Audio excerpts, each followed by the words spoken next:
Hi there. I'm going to be making some blue sky today, watercolor.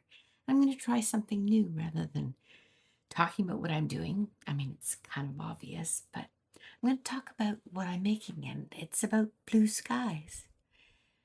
There's something hopeful about a blue sky day. That's the kind of day when the clouds, they just disappear and the light seems like it stretches further and the whole world feels open. I'm going to add some blue, obviously, for the blue sky.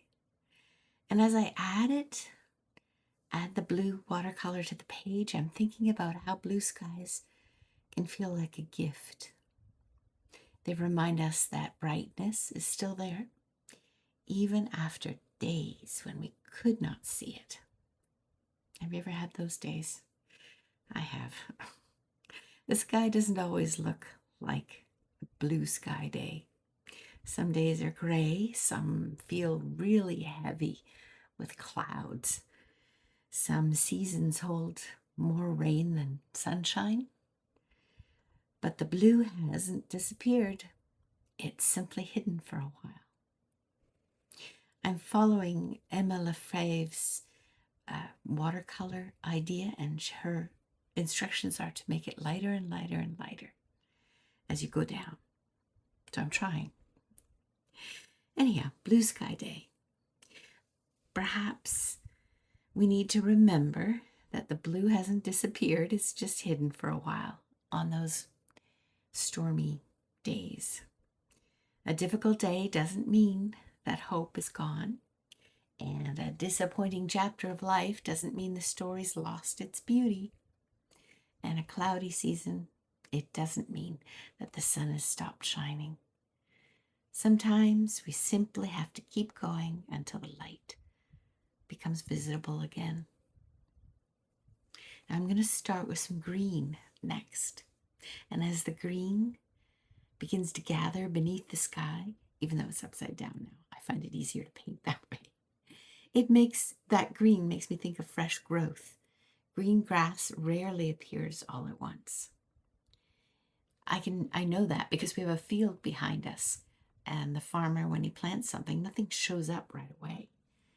But green grass, it quietly begins, one shoot at a time, one small sign of life pushing upward. And growth happens that way for us too. You and me, I may want a dramatic transformation. Yeah, but God often works through small beginnings. A new habit, a decision, a little bit of practice. I'm not a perfect watercolorist at the beginning. It takes a while. Sometimes we need a little more courage than we had yesterday. Yeah. These small things, they may not seem important in the moment that we do them, but over time, the small things begin to form a landscape. They become the green places in our lives, the places where we've learned something, the places where we've healed, places where we've discovered that we were stronger than we realized. Now I'm going to print something here. It's a gate image. Yeah, a gate. What does a gate show us? A gate's an interesting image because it represents both a boundary and an invitation. On a blue sky day, it tells us that something lies beyond what we can currently see. And sure, there might be a garden on the other side, a winding path, a field with wild flowers, or perhaps simply another stretch of open sky. We don't always know what's beyond the gate, and that uncertainty can make us hesitate. But gates, they're meant to be opened. Yes, they are. There are moments in life when we're asked to step through something new, not because we know exactly where the path will lead. Nope, we don't. But because we trust the one that's leading us.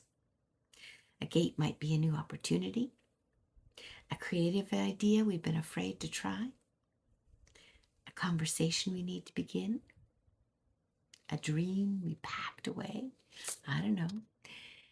Yeah, for blue sky, for patch of green, for this gate, for whatever waits behind it. Perhaps a little painted scene can be a reminder. For me, for you, we need to look up when the sky is blue and hold on when the clouds gather.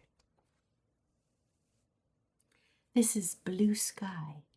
That's the prompt for day 21 of the Junk Journal July UK. I'm not sure what I'm going to do with that larger one, but these smaller ones, they're going to become journal cards. I wish you a happy day. Thanks for joining me. We'll see you again. Take care. Bye for now.